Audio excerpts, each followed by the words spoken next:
welcome everybody. Thanks for coming to our online cardamom seminar series. And we have my great pleasure to introduce John today. So, well, first on the cardamom seminar series. So we're hosting seminars that are looking at computational techniques for low resource languages.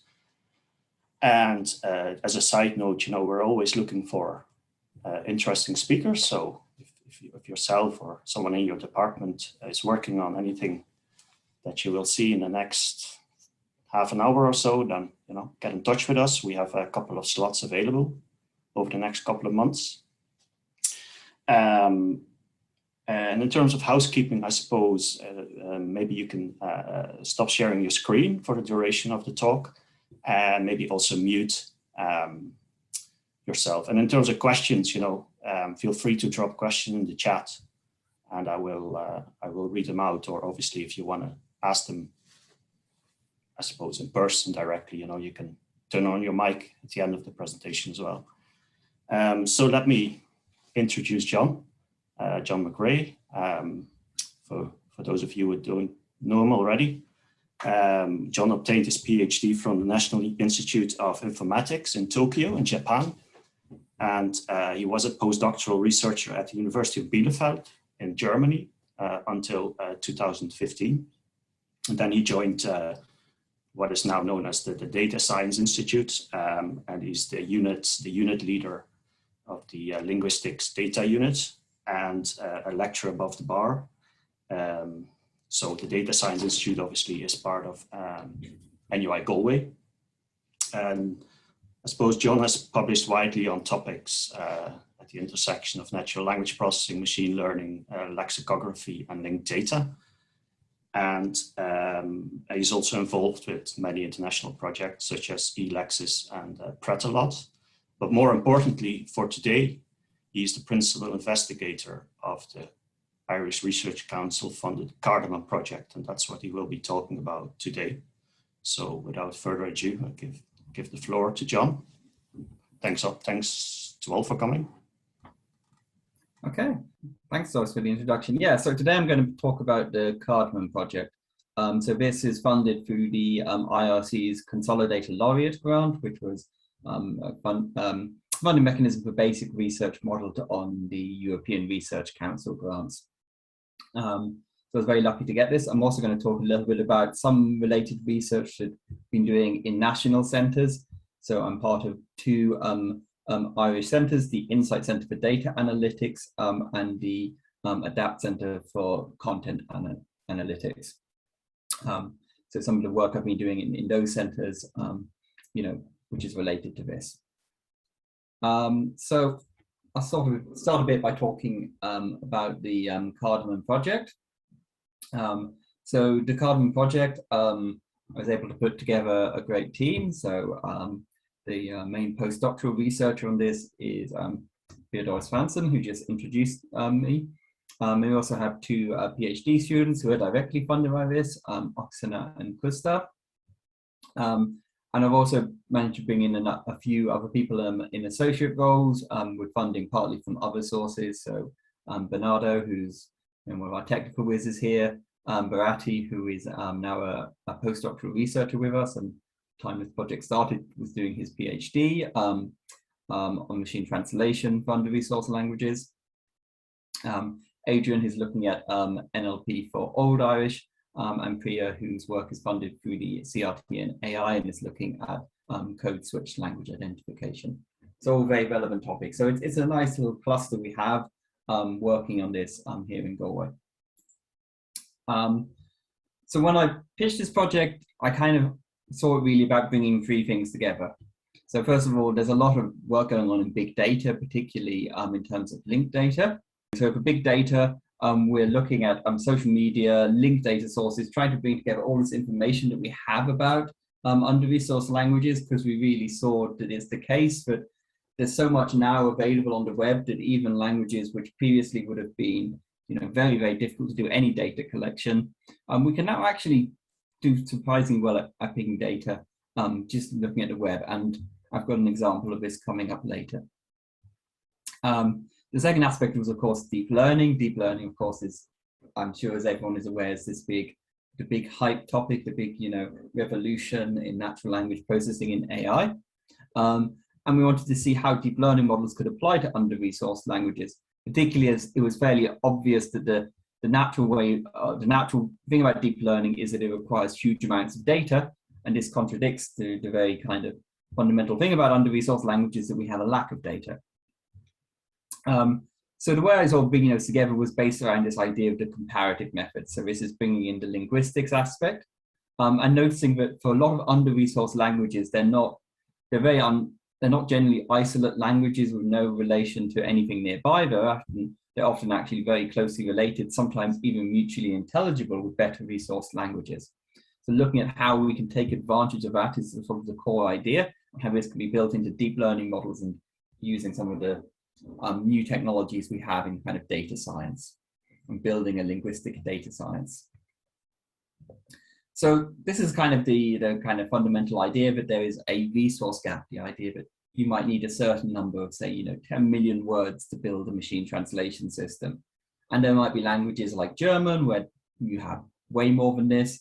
There might be languages like Hindi, which are, reasonably well resourced, or at least over the bar, if not particularly, hugely resourced, but at least somehow over the bar. And then there's languages for which, we may be near the bar. Irish has a lot of resources. There's a lot of work being put into it. And in comparison, there are languages like Scottish Gaelic, which is much fewer resources than Irish. And then, languages that are at the point of being endangered, like Pirahán, which is a famous language of the Amazon, which has been, has these claims about having these very unusual linguistic properties, but for which there's virtually no resources because of the small community and the isolated nature of them.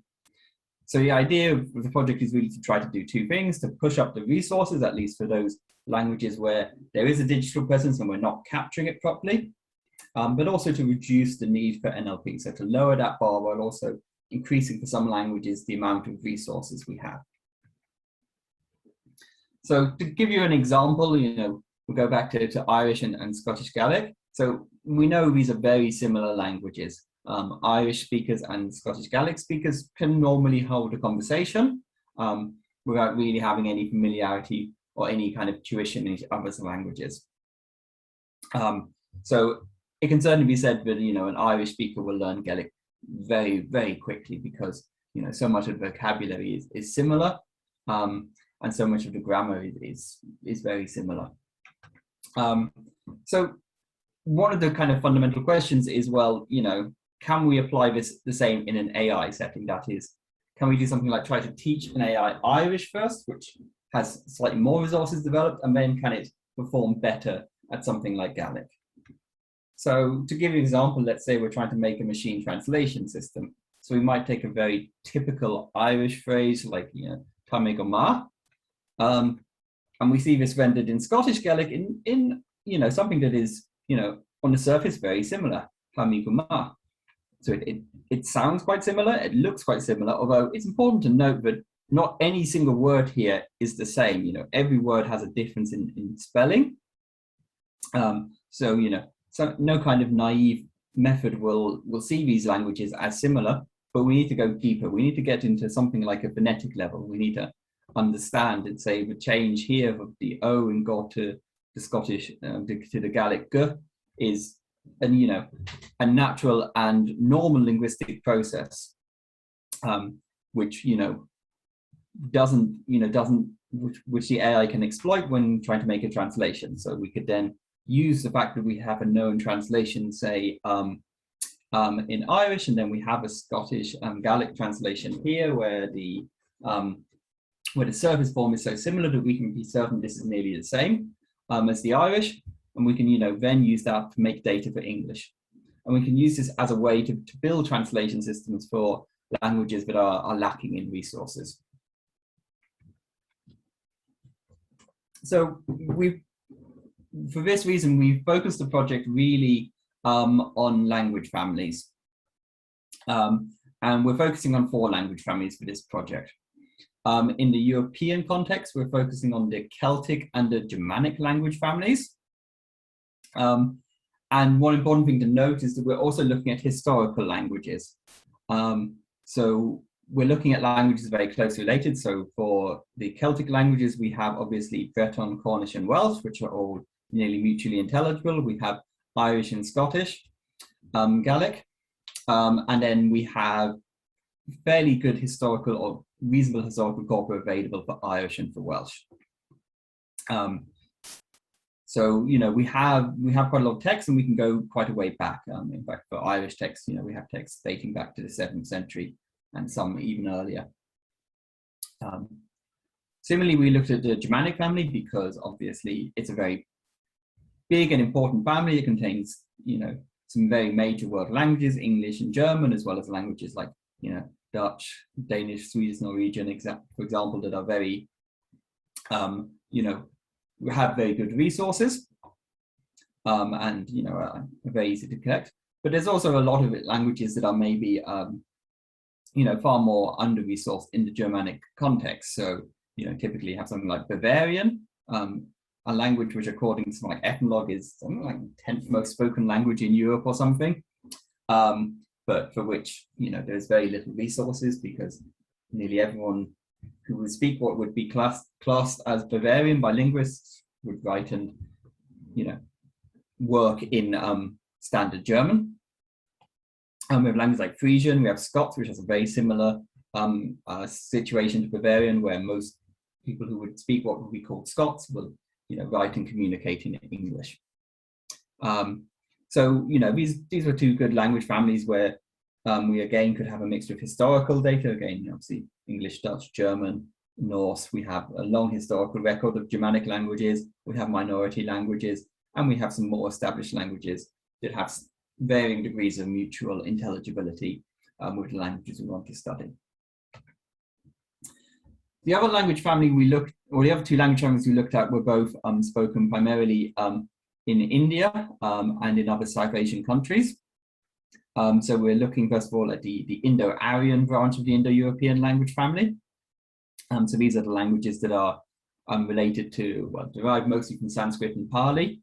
So modern languages like Hindi, Bengali, which is, you know, quite under-resourced, but is in fact one of the 6th most spoken language in the world, as well as much smaller languages like Odia, Marathi, and so forth. Although when you say much smaller, we're talking in the Indian context, of course. Many of these languages have millions of speakers and, you know, are actually, you know, quite widely used on the web. So this is really kind of where the data collection can come in. The second family we looked at was the Dravidian language family, which represents the southern languages of India, also spoken in Sri Lanka and other countries. And these languages are not in any way mutually intelligible with Indo-Aryan. They're not even Indo-European. They're, you know, from a very different family, although of course there is much Sanskrit vocabulary in Dravidian languages, which can be helpful for some of our techniques. And again, they consist of a wide variety of languages. Tamil, again, is in the top 10 most spoken languages in the world. But then other languages like Kannada and Telugu are comparatively much less resourced, and there are even smaller languages within this Dravidian space. And also, again, for both of these, there's a reasonably good historical record.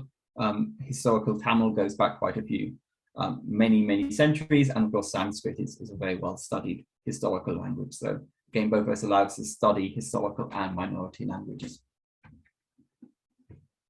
So the first kind of idea was, well, really to try to improve data collection. This is sort of the raising the resources for languages. So this is strongly based around really 3 strategies for getting data. One is social media, looking at Twitter, looking at Facebook, and trying to improve the data collection that we have for those languages. The next one is trying to integrate different academic resources. So looking at existing networks like Clarion and Deraya, and building this into a single portal. And this is something that is being done in collaboration with another EU-funded project, Pretalod, which I'm coordinating, and through something called LingHub, this website we have for trying to bring together and integrate academic resources about languages. Finally, we also plan to look a lot into Common Crawl, although actually there already are some very good existing web crawls for minority languages, which we are exploiting in this project. And one of the big ideas here is to really try to exploit this idea of linked open data and this linguistic linked open data cloud to try to harmonize this with metadata and linguistic annotations. And of course, one of the big successes that came out, or one of the big things that came along here, was that we also then became part of a successful cost action called Nexus Linguarum. And this cost action is focused on linguistic data science and linguistic linked open data. And Cardamom is contributing to this action with its data collection. So the core linguistic idea is the comparative method. So this slide will be perhaps a bit well known to the linguists, maybe not so well known to the computer scientists, but there's a basic idea that we can look at languages and look at how they've changed, and we can compare different languages. So let's take, this example here is very simple. That we look at the word for foot, which in Dutch is very similar. It's foot, and German is Fuß, and we see that these words are obviously very related. The Dutch and the English are nearly the same. The German has this switch from a T to S, but we know that this is something that's very typical that happens. And what this means is that we can go back and we can construct what we call protoforms. So we can imagine that all of these changes come from a single form of a single ancestor language of English, Dutch, and German. And we can even go further, and we can actually then combine this, say, with looking at, say, a Romance language. So we have, say, modern French, Pierre, which we know because Latin is well attested that the Latin form was pedis. And then we can bring this back and we can hypothesize that there was a common Proto-Indo-European word, pods. And we do this by trying to make rules. So we might say that we know that consistently in Germanic, the T in Germanic changed to an S in modern German, but didn't in English and Dutch. So we add these kind of rules about language change. And we can build these rules up, and we can see that from Proto-Indo-European to Germanic, we have a change of P to F and D to T. And this particular phenomena was been studied for a long time. It actually goes back to Grimm, as in the brothers Grimm, who wrote all of the famous fairy tales. But this is their work in linguistics, and we still know this as Grimm's law, these changes that happen that bring Proto-Indo-European into the modern Germanic languages. Another important thing to see is we actually see languages as a continuum. So when we look at this, we actually will find languages that are between Dutch and German. So for example, the dialects spoken around the Dutch-German border. So like the Gronings, the language of the city of Groningen, and Low Saxon, which is a more Dutch form of German spoken in Northwest Germany. And there's actually a continuum of changes where some of these changes that happen haven't occurred in these two languages. For example, this T to S change has occurred in neither of those two languages, but other changes that German has seen do occur in one or both of those. So we have this kind of continuum idea. So we're trying to exploit this in a computational way. And we're trying to combine this with perhaps what is the fundamental idea of NLP of the last decade, which is word embeddings. So this is maybe the bit that's new for linguists, but not new for computer scientists. So what is a word embedding? Well, it's based on this distributional hypothesis, this idea that has been in linguistics, since, well, really, it's attributed generally to this guy, John Firth, in the 50s, saying you should know a word by a company it keeps. And it's the idea that you can understand the semantics of the word by looking at its context. This has been taken more recently into this idea that you can understand a word by embedding it in a multidimensional vector space. That is, by putting it as a sequence of numbers. And of course, the perhaps most famous paper in this is Mikolov's word-to-vec model from 2013. And the idea was that by putting words into a point in a vector space, we can understand semantic relationships between them. So the typical idea is that man and woman should be related, and there should be the same distance in the same direction between the vectors of man and woman as for other, say, male-female concepts like king and queen. And even that certain grammatical properties can be measured this way. So that walking to walk has the same distance as swimming to swam. So this is, we get both semantic and we also get grammatical properties. And even went so far as to say that there was these relationships to be used to make predictions. So you could try to predict a vector for Berlin by taking the vector for Germany, adding the vector, in this case for Ankara, and subtracting the vector for Turkey, or by maybe adding the vector for Paris and subtracting the vector for France. So you could do these very simple things, and you get this very regular organization of the semantic space within this vector space. So this was then taken into this idea of sort of deep learning, and deep learning is really based on the idea that, well, we can use vectors to work with and to manipulate our NLP systems in order to achieve certain results. So we have systems that are basically just big connections of linear algebra. It's just lots and lots of maths, but it has to take fixed length vectors of numbers as input. And then we have hidden layers, which then allow much more complex computation. We then learn these models by a kind of adapting the weights. And this is sort of the state of the art, and what we're basically doing all day long in deep learning is trying to find different designs of networks with different numbers of hidden layers and changing the output states and trying to use these to solve a wide range of problems. So how do we combine this? Well, the idea was that we would like to build deep models that are polylingual. So that is that when we're building these vector space models and we're trying to associate all these words together, we might do this in multiple languages at the same time. So what we can do is we can use the fact that we'd have, say, well-resourced languages, like, say, in this case, English and Dutch, and we might be able to plot the words of like cat and water and dog. And then when we come to look at, say, a historical language like Old English or a under-resourced language like Frisian, we can guess that these words will take roughly the same place. So how do we do this? Well, we actually look at the surface form, right? So we notice that, certainly for cat, the spelling is, well, it's exactly the same in modern Frisian and modern Dutch. It's fairly similar in Old English, and they're all fairly similar. So we can use actually textual similarity to also try to fix the position of these words. Now, this sometimes breaks down, and the reason I chose dog here is because dog is not really related to any word in any other language, actually. I believe it even, no one's even really sure exactly why English people started saying dog, because all other Germanic languages use a word that we still have in English, which is hound. So this is the more typical word that would have been there for dog, but we can still take advantage of this, and we can, be aware that, dog is perhaps going to throw us off, and the surface form similarities to German are not going to be useful, or to, sorry, in this case, Dutch.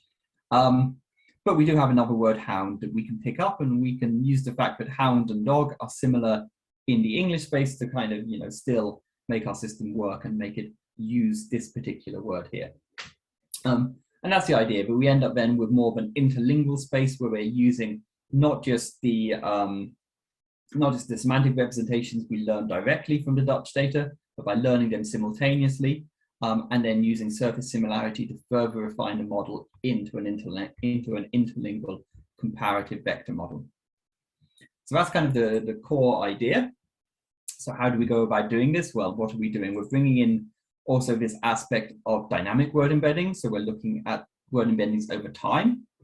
We're looking at the change, say, from Old English to English, and looking at them as separate languages, but also looking at them as languages which have changed gradually, because, it's not the case that Old English speakers suddenly woke up. They got to sort of the 16th century, or actually, I don't know, Old English period ends 13th century, right? And they suddenly decided, right, we're going to speak modern English, and overnight they changed the whole grammar and got rid of all the Old English vocabulary. That didn't happen. Old English developed in a continuous way into modern English. So we need to be more dynamic when we're looking at historical languages.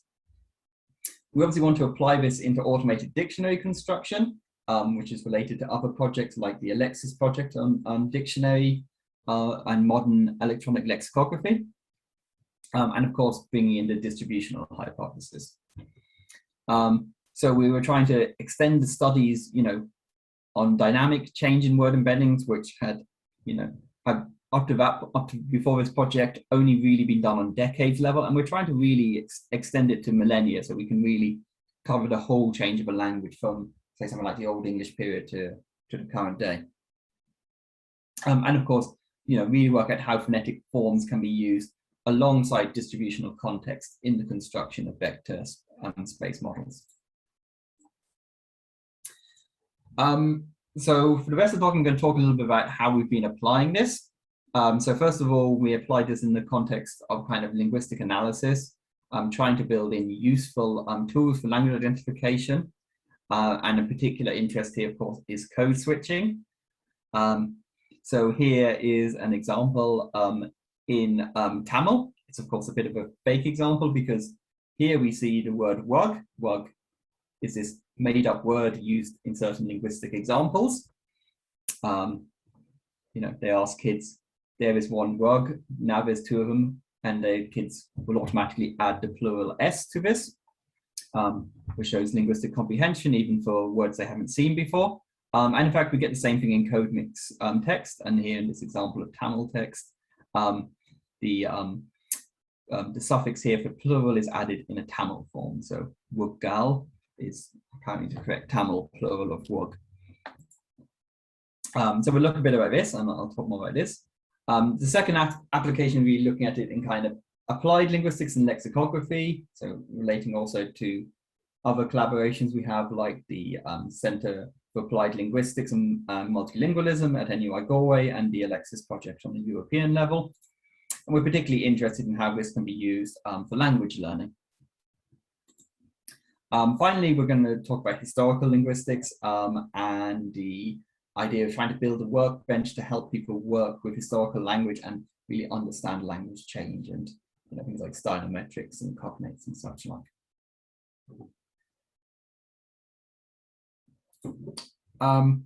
So for the first one, we actually were lucky enough to get a really interesting project in collaboration with a non-government organization called Translators Without Borders. And this was co-funded through the ADAPT project. So for one of our national research connections. So we got to also bring in our colleagues from Dublin City University to help us with this project. So what is this about? Well, this is really about building terminology for aid workers in the field. So, there's this famous example that after the devastating 2012 earthquake in Haiti, the NLP community really quickly brought together and within a matter of weeks had developed tools for Haitian Creole, a language that had up to that point been completely ignored, and then suddenly it developed things like machine translation. Google Translate covered it, in a matter of weeks. So this is something that Translators Without Borders is really kind of building on. It's a non-profit organization, and they want to develop language resources for aid workers. So we saw this as useful, and we thought they could really, one thing that really helped them is bring in other open data from lexicography, so from WordNet's Wiktionary, Wikidata, open sources of data that could be brought in, and that was the key idea of this project, trying to use our technologies to help them to develop resources to improve or to help them in developing their resources. So the particular project we focused on was based on the Rohingya refugee crisis. So Rohingya are a group of migrants who have been forced out of Myanmar by the ongoing genocide. And the vast majority of them have settled or have been forced into Bangladesh or internally displaced within Burma.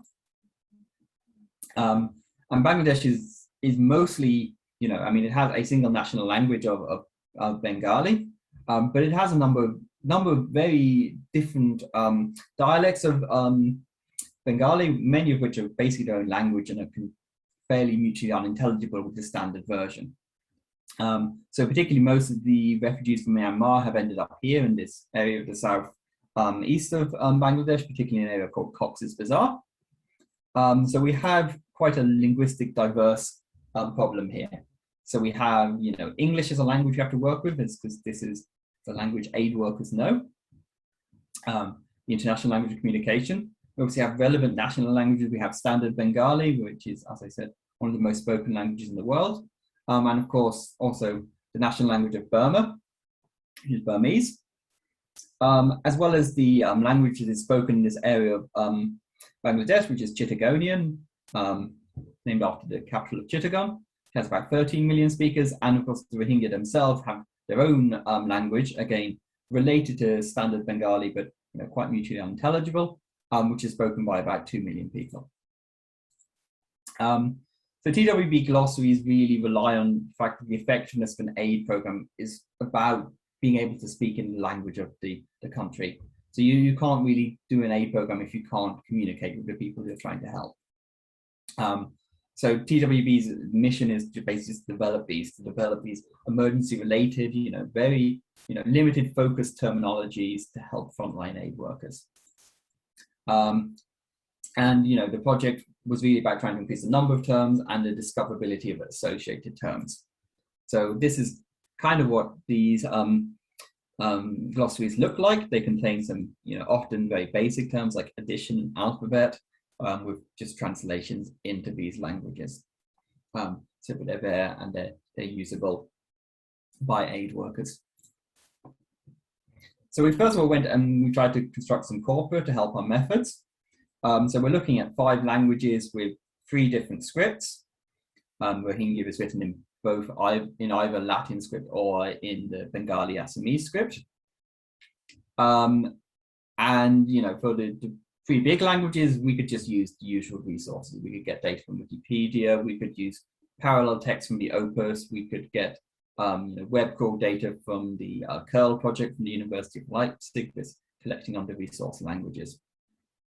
For Rohingya, we got a small corpus initially, but this was basically a few books, including a translation of the Quran. But there's not much, and a lot of it was almost aimed more at aid workers already, because a lot of it's actually written in the Latin script. And you'll notice here that the Rohingya column here in TW glossaries is written in the Latin script, rather than in the Bengali Assamese script that's used in Bangladesh. So there are some issues with literacy of the literacy among Rohingya is very low, and so a lot of the Rohingya text was perhaps not written for Rohingya.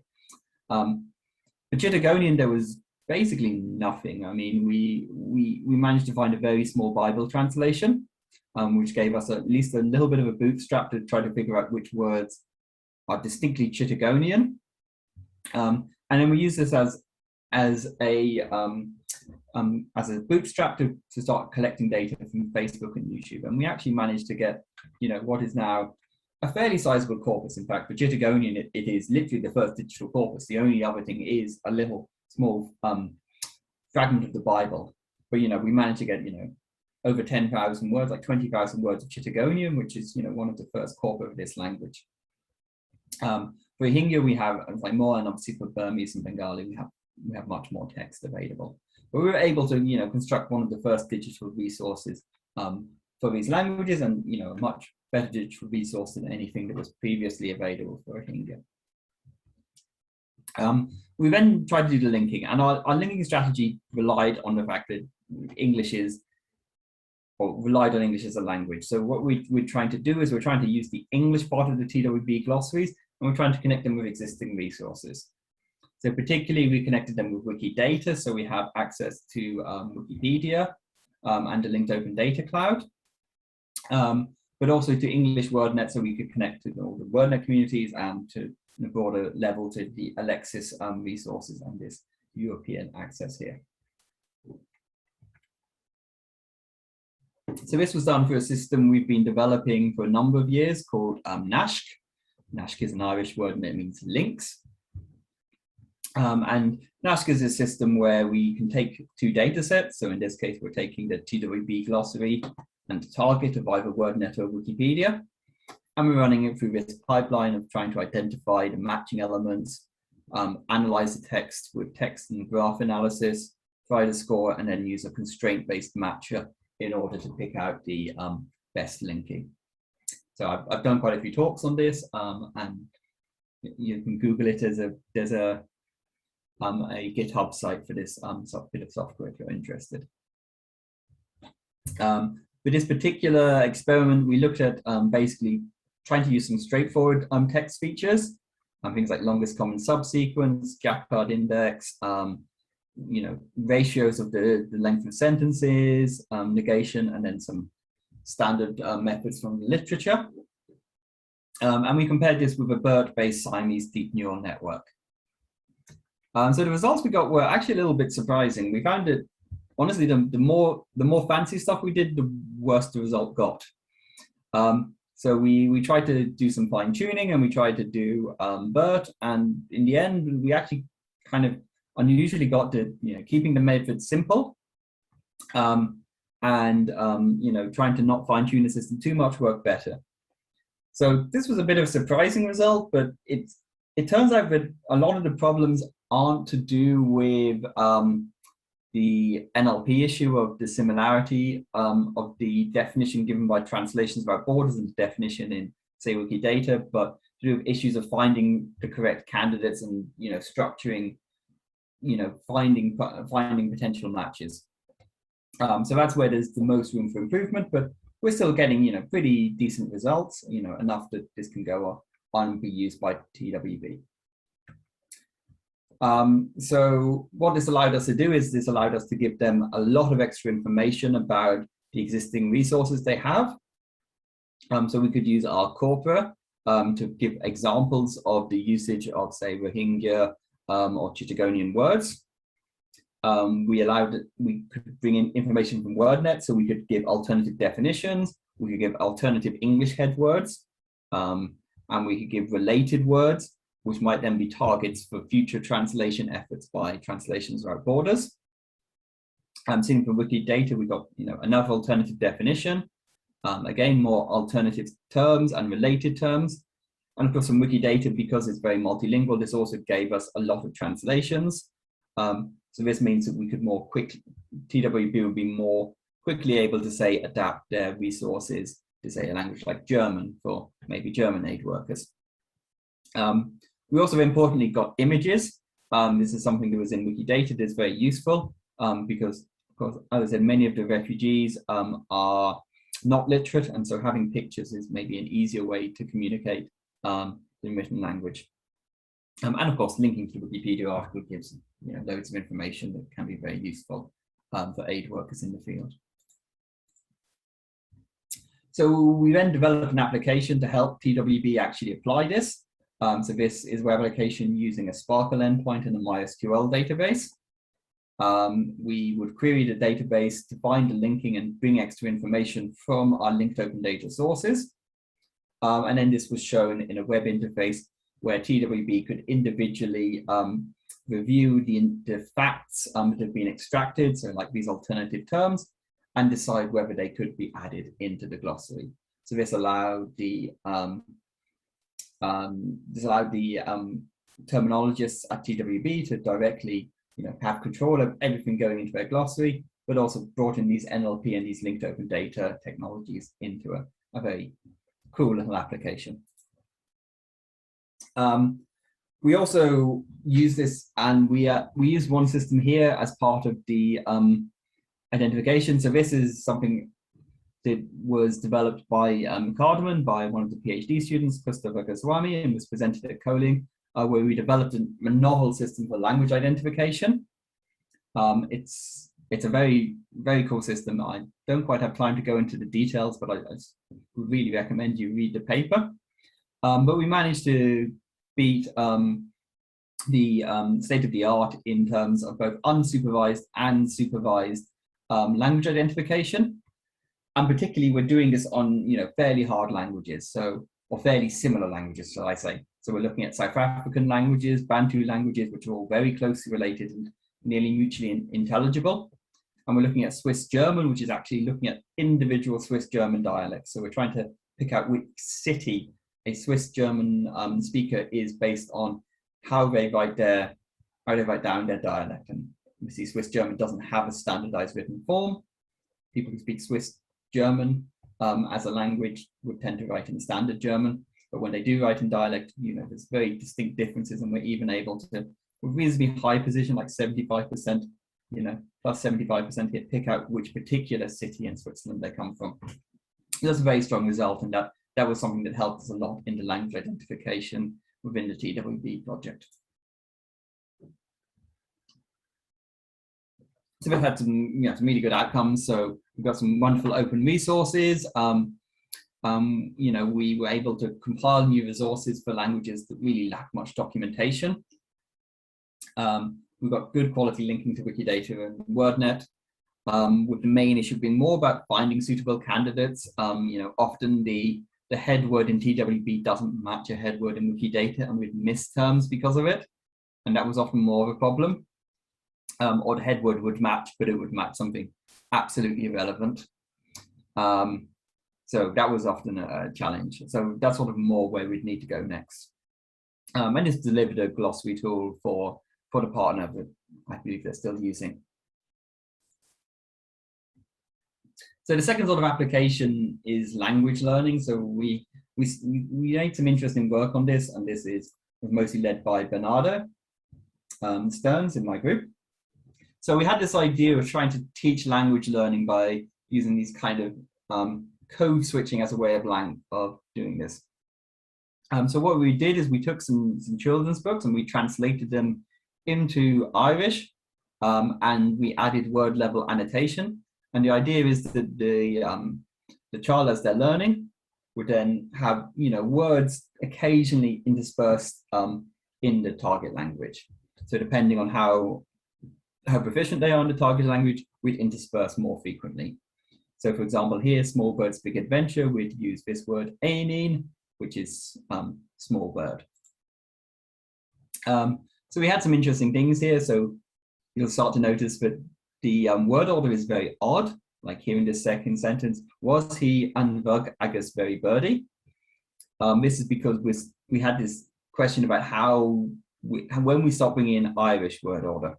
So Irish word order, you might know, is VSO, so the verb comes first. So this would be he was, and bhog is very small. But here we're using the Irish word order like it was, washe and jug. So you have this issue of also how we bring in grammar. We also had some very interesting questions about morphology coming in. So Irish has obviously this initial mutation morphology. So this word here is well, normally without the BH, it's fahach, which means giant. But when it's here, because it's in this dative form, it's an vahach. So we wanted to know whether it confuses readers to see this even when the markers aren't there. So here, for example, we have, love very much Éineann the vahach, even though there's no real marker for why it should be in the dative here. The English word order would suggest a direct object in the accusative, which wouldn't have this kind of initial mutation. So there were some interesting questions. And of course, this also relates to other big language learning apps like, Duolingo and how they're doing it. And, there's some very interesting research coming out of Duolingo. So what we're doing is we're trying to kind of move this more in a direction of modeling language learners.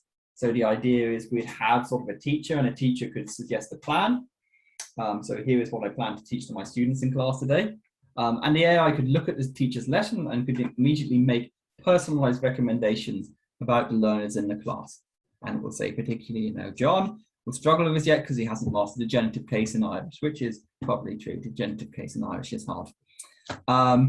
So, trying to build up this kind of model of language learners and, how and what we present to learners at their stage and how we personalize this. And Bernardo is going to start doing a research master's with us, well, actually, he started last month, and really looking into this problem and how this can be applied, and of course how this can be applied for minority languages, with the under-resourced scenario setting that we have in cardamom.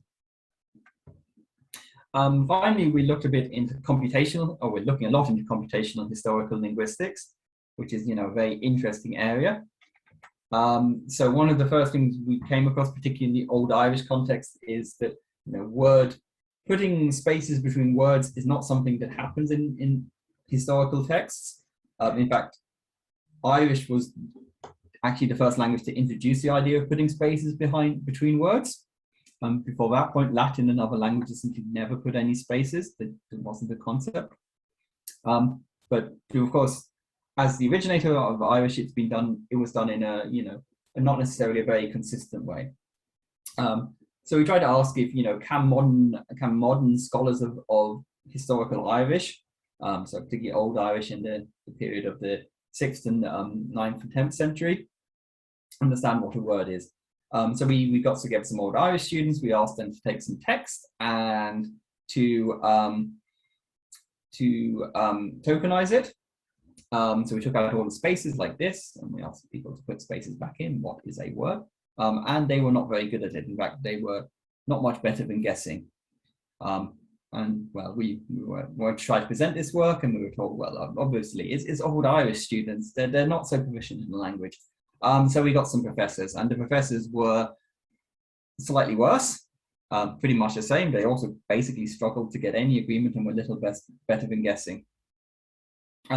And we looked, well, okay, maybe this task is harder than we thought. So we applied it to modern Irish. We got some native and highly proficient modern Irish speakers, and they basically had no problem. They made a few mistakes here and there, but they were pretty much there.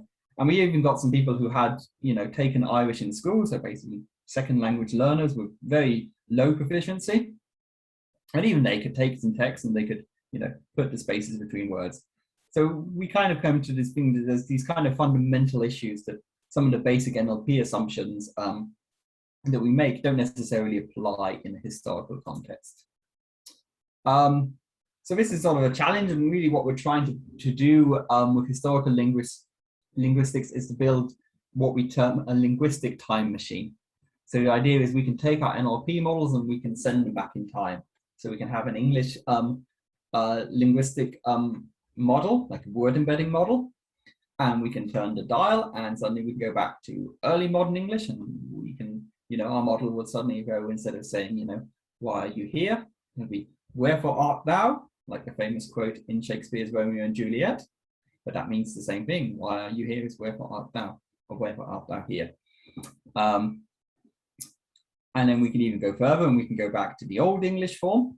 And because it's a time machine and there's this dial we can change, we can even just turn the dial further, and we can go to prehistoric forms, and we can use the ideas of comparative change to try to further predict forms that maybe predate this. So, have an AI system that can do the same job that linguists have been doing in terms of, constructing proto-languages, but do this in a very data-driven and machine learning-based way. And that's really the sort of the plan of the project, in terms of really going back and building this kind of linguistic time machine, we call it. Okay, good. So so anyway, so in summary, this project I hope has a lot of impact.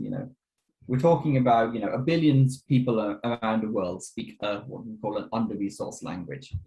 Once you discounted the 50 big languages, or the big well-resourced languages, there's nearly 1 billion people speaking a language that is really under-resourced.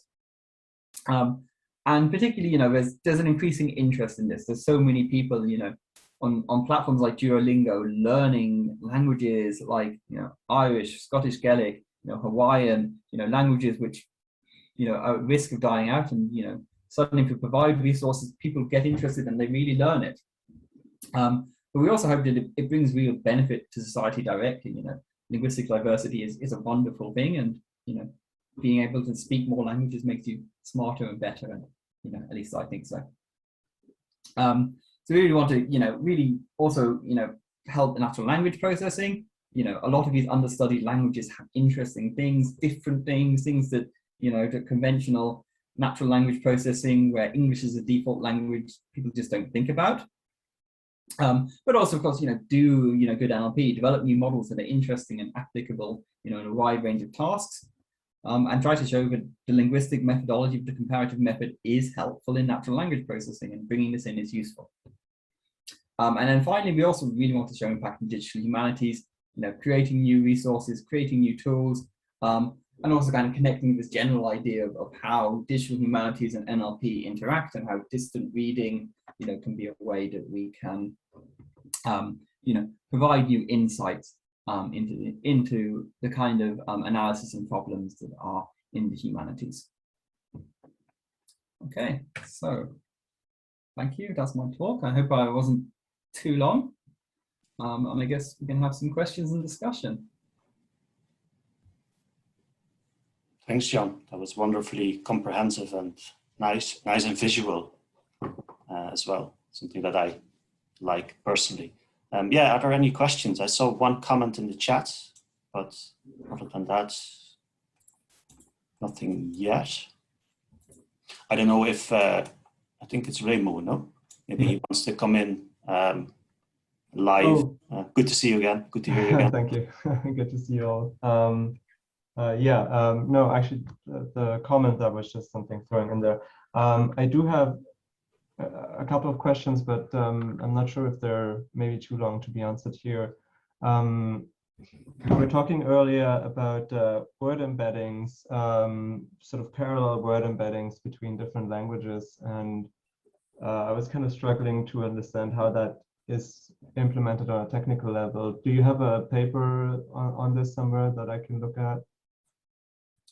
Yeah, so I mean, we had a paper. We've got a paper currently under consideration at EMNLP, so hopefully that will get published. And it's only point you to some other similar models. There's, this project took a while to get funded. It had a bit of a weird funding story. So it was basically written. I mean, I basically wrote a proposal in, I think, like it's more like in 2017.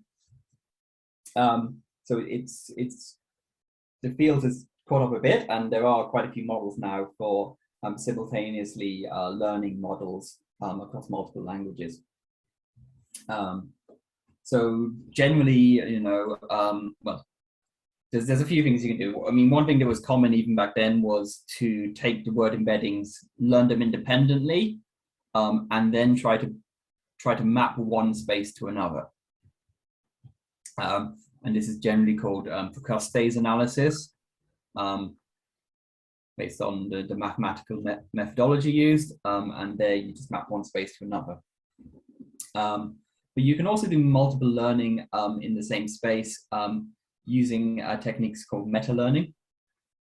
And this is something we're quite interested in looking into, whether you can use meta-learning to bring this together. And what we're really interested in is if we can, also bring in cognate distances.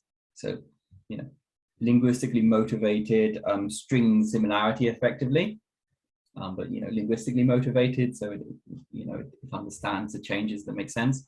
And then if we can then learn a single space together, perhaps by understanding these words. By using the orthographic constraints along with the individual corpora. Okay, maybe I'll have to look at that paper, because I have some sort of more technical issues there. Other thing I wanted to ask you was about your use of word nets. Mm-hmm. So I didn't fully understand how the word net factors into this glossing tool or dictionary tool you created. I was just wondering how, so at least the word net that I know, the one I know for English, the connections it has between different words are often, some of them are very language specific, right? So I was just wondering how you use them exactly, because I can imagine a couple of ways where you might be led down a path that's very language specific and will give you things that are actually, that are not working in the language you're looking at. Yeah, so I mean, you mean in this context with the TWB application? Yeah, so I mean, there's basically, there's two main things we can do. So one is that we can add in new synonyms, which will help the aid worker who's querying in English. I mean, I know these ones aren't, I can't imagine the aid worker would look for anything other than fever, but maybe they're looking for pyrexia. Yeah. Which is a very medical term, but the idea is we'd then be able to help the aid worker in English.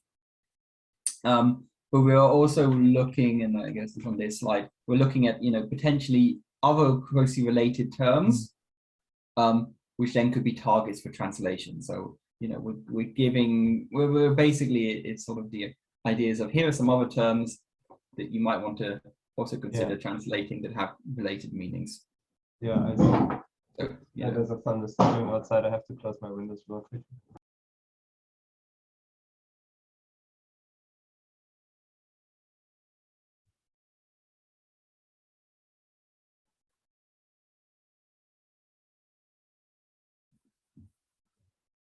Yeah, and you make a very, you make a very good comment about Bavarian, and this is something that is, actually just, it's true in nearly all of the under resource languages that we study, that they're not really a single language.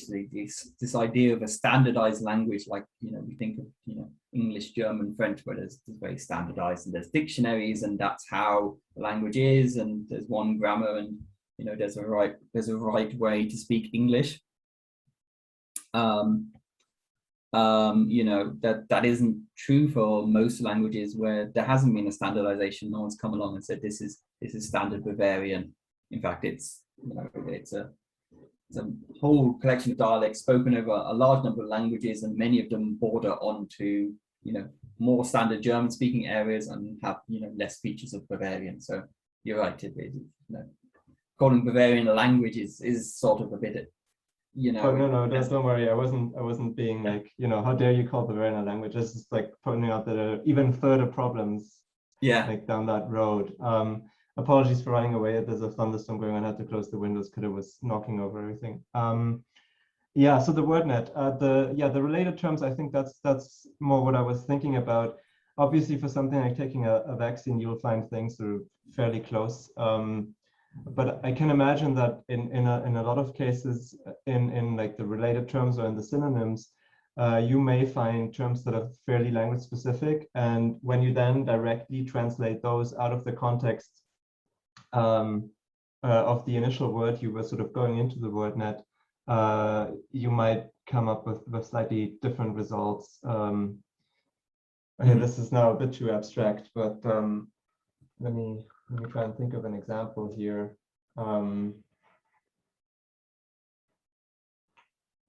Yeah, I kind of know what you mean, and there's been a lot of WordNet translation projects that have taken, translations very literally, and they end up with things that don't make sense in the target language. Yeah, it's a bit unfortunate because WordNet is a very useful tool, but some of the uses it provides are very language specific, because just the semantic field is organized differently in other languages, and then you run into those issues. Anyway, I'll look at the paper for this and looking forward to reading it. Thank you. Yeah, and of course, I also have to point out when it comes to WordNet, we now develop the Open English WordNet, which is the the new kind of version of WordNet. Yeah. And we're obviously this is the open resource. We've made already tens of thousands of changes over the last Princeton release. We have another release coming out at the end of August, and we welcome contributions. It's obviously not minority languages is really about English, and we only do English. Yeah. But that's great. I only knew the Princeton version, so I didn't even know there was another version out there. Yeah, well, I mean, Princeton has sort of given up on WordNet, shall we say? Yeah. So we've taken it now as an open source project on GitHub, and we're welcoming contributions and continuing to develop the resource.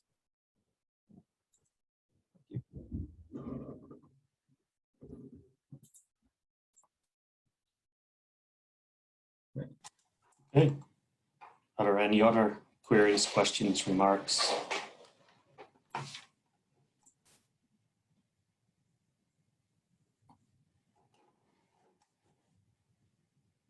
No?